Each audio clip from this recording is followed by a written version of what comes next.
Hey everybody, this is Rustin with Metalholic magazine and the Examiner. Like Ronnie Dio, Steven Tyler, Rob Halford, Robert Plant, he is one of the most iconic voices in rock and metal, Mr. Jack Russell of Great White. How are you doing, my friend?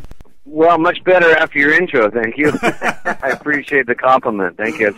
That's very good company to be in, thank you. Absolutely, and there's so much to talk about, but I have to share a quick story with you if you don't mind. No, absolutely. The one time I met you was back when I first started out as a journalist, and this was like 1989, I think, backstage at the Concord Pavilion in Northern California. I remember the show. Yeah, the doubleheader tour with Tesla and Kix. Ted Nugent, Jack Blades, and the guys from Damn Yankees were there. I think they were just sort of kicking the tires on that whole project at the time. Right. And fast forward to summer, I think it was either 2005, 2006, I think. The last time I saw you perform was outdoors in Phoenix, summer no less, and Jani Lane's band was with you guys. Here we are talking, you know, these many years later. We almost lost you. We did lose Jani. And I just wanted to say, this is almost coming full circle for me, having sort of started out meeting you when I first started doing this, and I'm just thrilled that you're still with us and keeping the music alive for both you and Jani and for all of us. Well, I really appreciate that. Thank you very much. You know, no more pleased than I am. Let me tell you, I count my blessings every day. You know, and if it wasn't for my lovely wife and you know a gracious God, I wouldn't be here. So I'm figuring there's something left for me to do. So hopefully it won't be. I'll be a while in finishing it. Absolutely, and I know you've said in some of the interviews you've done that, you know, when you were coming out of the hospital and everything, that's when you found out about Jani, who's been a good friend to you for years. And yeah, that was horrible. He's sort of, in a way, if the illness and everything else wasn't enough of a wake-up call, that was sort of the final kick in the ass to get you to sort of decide that you needed to get into sobriety and change your life around, correct?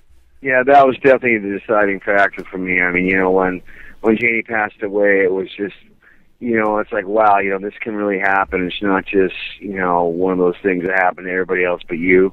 Right. You know, I realized how close I was to losing my life at many points in the last couple of years, you know, due to various things and, you know, illnesses and whatnot. And I just thought, you know, man, it's really time to get together because if not now, when, you know, and my wife was miserable, God bless her, and she was doing what she can to keep me together, and, you know, unfortunately it paid off, you know, in the long run, here I am, and I'm happier than I've ever been, and, you know, things are going swimmingly, so I'm just damn glad to be here, as they say. Awesome. Well, before we move on to the good stuff, the new stuff and everything, in honor of Jani, is there a favorite memory you've got of him that you can share with us? Well, you know what? Yeah, there really is. He was opening up for us back when we were opening up for Rat on one of Rat's tours in '89 before we went on the doubleheader tour. And I remember after one show, I got some whipped cream and I put it on a plate, and I just smashed him in the face with it, and he got me back. And there was a picture of that, and I believe it was Hit Parader, and it was just one of my favorite pictures of all times. And I just remember that really vividly, what a great character he was, you know, just a sweetheart of a guy, you know, and my last memories of him, fortunately, are good ones. You know, watching him on the Metal Show, talking about me, and you know, watching him sing for me on you know, with the old band members. Right. He did such a fantastic job, you know, doing my thing, you know, and to give him credit, you know, he really tried to do it as me doing it, you know, and I really appreciated that. It wasn't like he tried to really put his own spin on it or make Jani Lane, you know, from Warrant singing Great White stuff. You know, he was more of a tribute to me, which I really appreciated. Yeah, and it sounded great, you know. Great guy, great musician, great songwriter. Great songwriter, you know. Just a swell dude, you know. I really miss him a lot, man. And the world's definitely a sadder place without him. Absolutely. Speaking of that Metal Show, you've toured with Alice Cooper before, I think the Trash Tour and some other times, but yeah. And you recently did that Metal Show. Alice was on there. He's long been sort of a quiet mentor for recovering addicts. Did he reach out to you at all, or have you two talked about that? You know what? I don't really speak with that. I haven't spoken to Alice about that, no. I don't speak to him very often. I mean, generally it's when we run into each other on the road or some function like that. Right. I mean, he's a pretty busy guy, as am I. You know, he's a golfer and I'm a fisherman, so right. never the twain shall meet. I mean, unless I'm fishing on a golf course for something, you know? Land shark. So, now, right.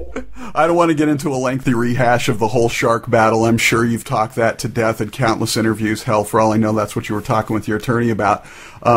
It was you and Mark from the start, all the way back to like 1977 and no one else. And I hope, regardless of the outcome of the name battle, that you guys can reconnect as friends at some point, because it would be tragic for you guys to lose that. The music you made together will live forever. But another guitarist... Well, I appreciate that. Oh, yeah, absolutely. And another guitarist can play Mark's licks, though, but no one can replace your voice. That you have one of the few voices in rock and roll history that is so iconic that you just cannot take that out and replace it and truly say it's the same band. It simply can't be done. Well, you know, bless you for saying that. I really appreciate that. But, you know, with all humility, you know, I have to agree with you. I mean, I've been very, very blessed. You know, I thank God every single day that I wake up and go, okay, it's still there. You know, it's for 51 years old, going on 52. You know, I'm still feeling really well. My voice feels really good. I've lost a couple of super, super high notes that only the dogs can barely hear. You know, but other than that, it's all there. You know, I mean, and more often than not, it works well for me. You know, so I'm really happy. I'm just happy after everything I've been through to be able to still perform and to do my thing and to you know, have people come out and enjoy the shows. You know, there's been so many people, you know, in the last year since I came back that have been so happy and so you know, overwhelmingly supportive. You know, it just for me it brings me to tears sometimes. You know, it really is just amazing. You know, and I'm just very, very lucky and very, very fortunate to have fans like that. It's very humbling when you realize that what you've given them, they love and respect and support so much that, you know, they're always there for you. Well, that's the thing, you know, I think is the great gift, you know, for us entertainers, is that, you know, the fan thing, you know, the appreciation of what we do and how we make them feel with our music, or how I make somebody feel with my voice when I'm singing. You know, that's the real gift. I mean, I can remember, you know, when I was growing up, and even still, the bands that I love and grew up with, you know, the music I call my music, you know, I put it on, I can still, you know, brings you back to the high school days, and, you know, I could smell the cut of the lawn on the field in high school, and, you know, remember my first car and my first concert, and, you know, it's an amazing thing, music. It's really an enigmatic, you know, incredible tool for communicating with people, you know, without even words. I mean, you don't really have to even understand the language to understand the music, you know. It's well, it's a universal language. You know. Absolutely, you know, and it's I've always wanted to be a rock singer, you know. I mean, it's all I've ever wanted to do, and, you know, thank God I've been able to live out my dreams, you know, for my whole life. You know, this is all I ever wanted to be, and it's all I ever will be. So I'm, you know, at this point every day, like I said, every day I wake up and I get to do what I love to do. It's just another blessed day, you know. I don't mean to sound all religious or spouting, you know. I just feel really close to my Creator these days, you know. A little closer almost than I wanted to be at one point, you know. But, right. You've gone through the fire and come out on the other side and are still able to tell the tale, or sing the tale, as the case may be. And, yeah, right. And since you brought it up, what were your first car and your first concert? My first car was a 66 Volkswagen. My first concert was Louis Colt, Bebop Deluxe, and opening up for them was Angel. Wow. Punky Meadows and Frank. 74 or 73. That was at the Forum in Los Angeles.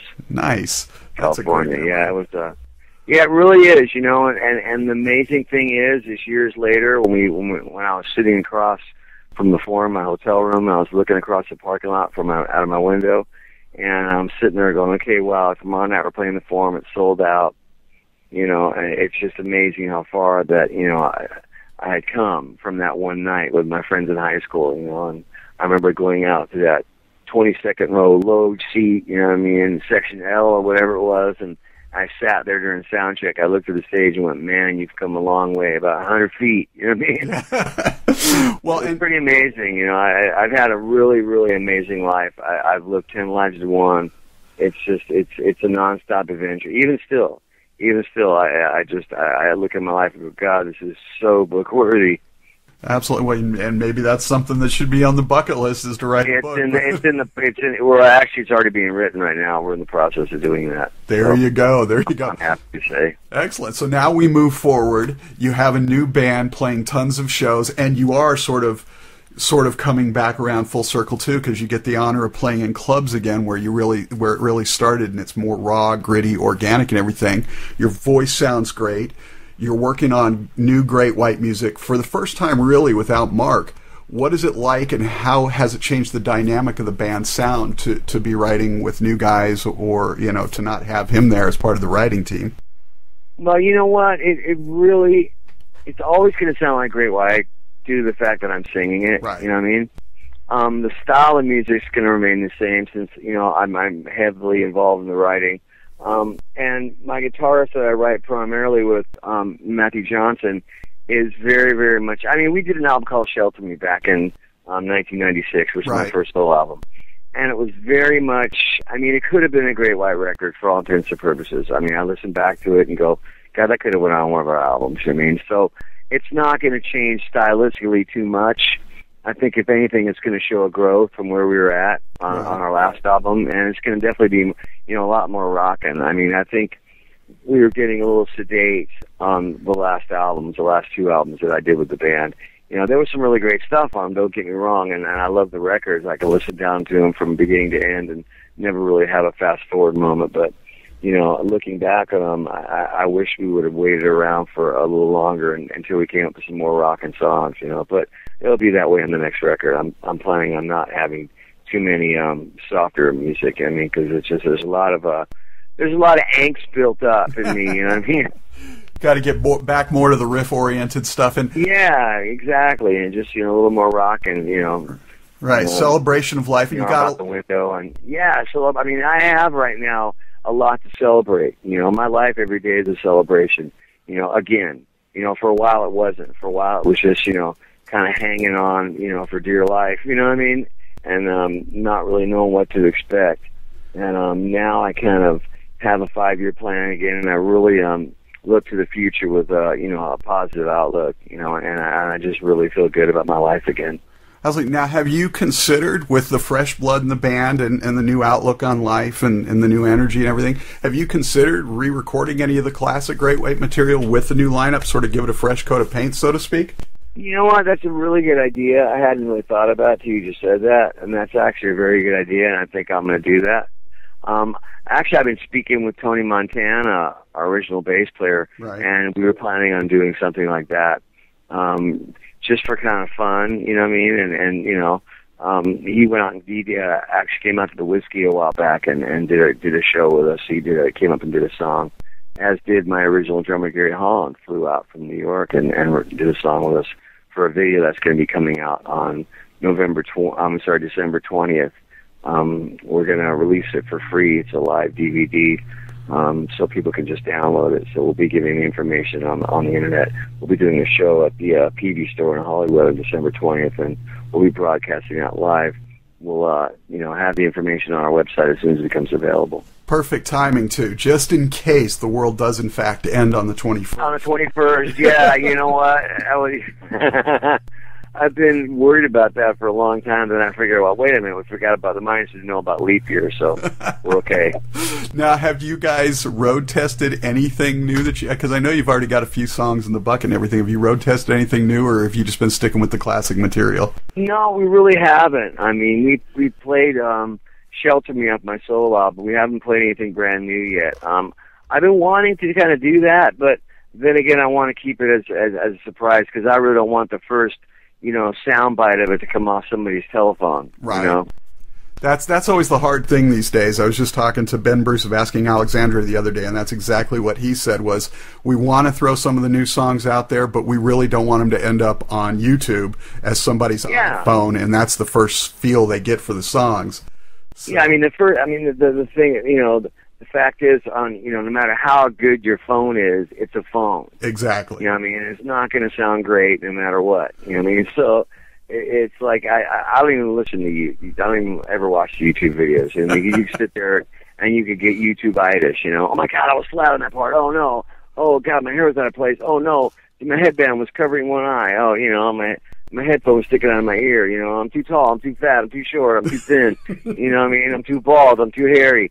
You know, you just got to, like, not watch YouTube.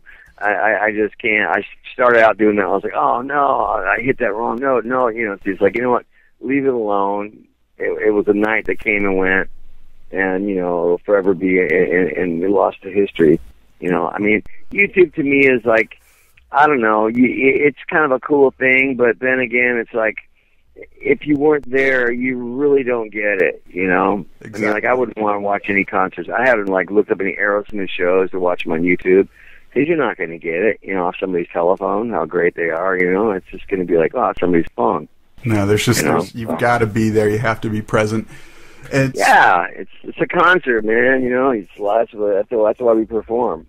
So now, stepping back a little bit into history, because obviously the whole world knows you're a massive Led Zeppelin fan. You guys did Bright Zeppelin, all that stuff, complete understatement. But I've been working on a Led Zeppelin project lately, and I was listening to a lot of back stuff and everything. So I wanted to talk to you a little bit about their legacy. As blasphemous as this may sound, as a musician and a fan, as brilliant as they seem to be, I've been struck with this sense that perhaps they weren't as brilliant as we gave them credit for. We all know they copped and bastardized a lot of the old blues licks, and that's okay. A lot of people have. That's what blues and rock and roll's about. But do you believe in hindsight that their albums were really as seminal as we've imagined them to be? You know what? I really do. I think they were so far ahead of their time. They were kind of like a heavy metal Beatles, you know what I mean? Mm-hmm. I mean, they had, still their songs, I mean, stood the test of time, you know? It's kind of like Aerosmith. They're like the English Aerosmith, you know. I mean, just a really world-class rock band. Jimmy Page is a great producer as well as a guitar player. Right. Robert Plant, you know, had an amazing, unique, and wonderful voice. You know, I mean, if you listen to Stairway to Heaven, it kind of culminates every great song into one. I mean, the song doesn't even have a hook, for God's sakes. There's no chorus. It's just one beautiful piece of music, you know. And no matter how sick of it we are hearing it, as how I really don't ever want to hear Black Dog in my entire life, it's still a great song. Right. You know? Yeah, they were a great band. That's my opinion. They're an amazing band. And when we did that record and covered their you know, a lot of their catalog, you know, it was an amazing experience for me, because it was kind of like you could almost feel what it must have been like to be those guys and to have that material and be able to play it live. You know, just how incredible, what a time they came up in. I mean, that was an amazing time for music, and it must have been amazing to be a rock star in that era, you know? Well, and I sort of have to give a lot of credit to Peter Grant. He built such a mystique around them and made them the biggest band on the planet, other than the music. Obviously, they did that, but I don't know that anybody could ever do that again. I mean, to me, it seems like the day of the rock star is over. Yeah, I agree with you. You know, the huge rock bands, the arena tours, things like that, you just don't... I mean, you know, the MTV darlings and people that are selling millions and millions of records. I mean, those days, you know, thanks to the internet, are pretty much over. You know, I mean, when the 80s ended, you know, the early 90s ended, so pretty much did rock and roll for me. I mean, there was really, I mean, nowadays with the internet, and then there's really no record companies, and there's all downloads, and, you know, there's really no way for, you know, for most bands to really become hugely successful. Right. I mean, you're not going to see any more John Bon Jovi's or you know, I mean, things like that. I really doubt it. You know, I mean, I could be wrong, but you know, those the 80s was as big as rock and roll will ever get.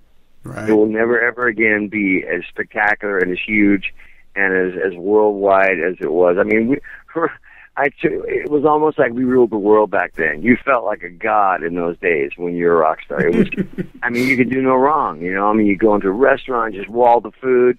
No problem, sir, you know, we'll take care of it. I mean, it was just like everything you ever read about or ever dreamed about being a rock star. It was that 100-fold. I mean, I look back in those days and go, I can't believe we got away with all that. And we got paid for it. Yep. You know, it was like being a little kid at a perpetual recess. Right. You know? And if it weren't for grunge, who knows how long it would have gone on for. But yeah, exactly. You know, I mean, But then again, you know, it was time for something new. I hate to say it, because everything was starting to sound homogenized and like a weaker version of, you know, all the bands that the record companies were trying to copy, you know. There was only a handful of bands that were really stuck out, you know, and kind of like were doing their own thing. And then pretty soon it was a bunch of clones, you know, and it's like, oh, those guys look great, let's sign them, you know what I mean? And it was like the music just wouldn't stand up, you know. It was kind of like a bunch of B-sides. Right, and it's almost taken almost 20 years of recycling before even a lot of those bands, like Rat just came out with a great new album, you know, Crocus did. There's a lot of bands from that era that are coming back with albums that recapture sort of some of the magic. Yeah, I mean, you know, I find that interesting that, you know, a lot of bands, you know, later on in their career, you know, put out their best material, you know, after they're, you know, not really in vogue any longer. You know, I mean, I'm for sure, for me, for Great White, that's true. I think our best album to date was Can't Get It From Here, or at least it's my all-time favorite. You know, it was just a really well-rounded record with a lot of great material on it, with an amazing production that was done by Jack Blades. Right, except the next one, of course, which... yeah, the next one's going to be amazing. I mean, truly, I'm not going to put out something that I'm not totally satisfied with. And, you know, I have a really average ear. You know, pretty much what I like is most people are going to like. So I'm not like this, you know, really, I'm not a muso, put it that way. I mean, I'm a musician, but I'm not like, you know, okay, how many notes can we get in this one measure here, and, you know, and make sure everything's technically perfect. Yeah, it's like it just wants to feel good. Exactly. No, it's about feel. Music is all about feel, you know, and striking a chord and emotion with somebody, you know, and to touch somebody's emotion, you have to be real and you have to be honest. So, I mean, for me, music's all about honesty, you know. Right. Now, you had a huge year of touring, and you've got some acoustic shows coming up at the beginning of next month and everything, which is nice to see. Do you sort of like stripping back once in a while and doing that? Oh, you know what? We just started doing that, and it is the most amazing thing.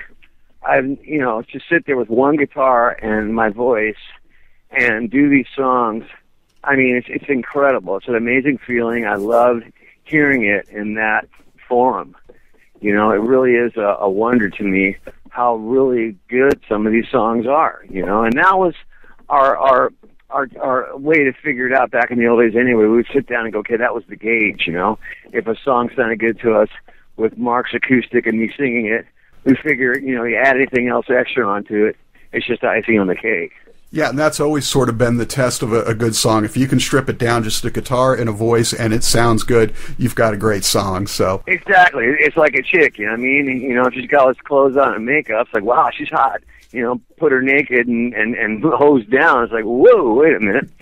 Reminds you of that scene from I'm Gonna Get You, Sucker, where she just starts ripping body parts off. So. Yeah.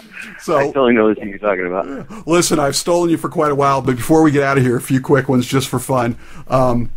You're a big fisherman. You love to be out on the water, living on a boat these days. Tell us your big fishing story. What's your big fish story? Well, the biggest fish I ever got was a 750-pound mako. It was 5 hours fighting it off of Santa Barbara Island, off of California in the Channel Islands.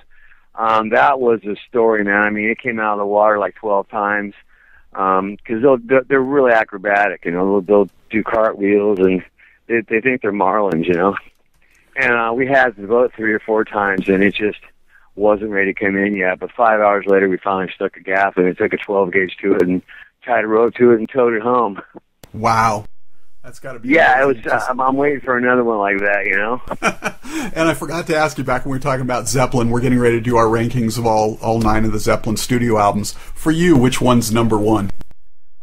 Physical Graffiti probably is my favorite album. It's just got so much great material, you know what I mean?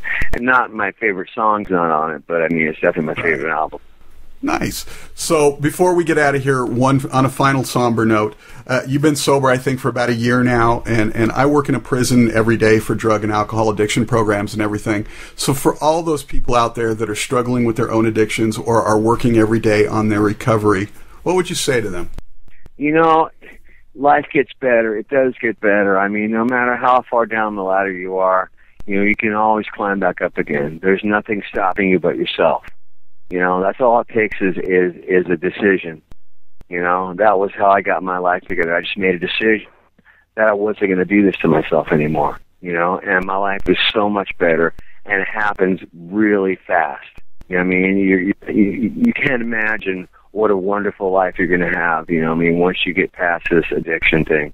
I mean, I can't stress that enough to people. I've seen so many people in recovery, you know, come out and go, God, you know, my life was total crap, you know, and it was barely worth living, and you know, now I've got everything I've ever wanted, and you know, even if you don't become rich and famous and have all kinds of money, at least you're going to have peace of mind. You're going to feel good about yourself. You're going to look in the mirror every day and you go, you know what, I'm really happy I'm me, and that's the biggest gift of all. Right, better relationships, stronger relationships, especially with yourself.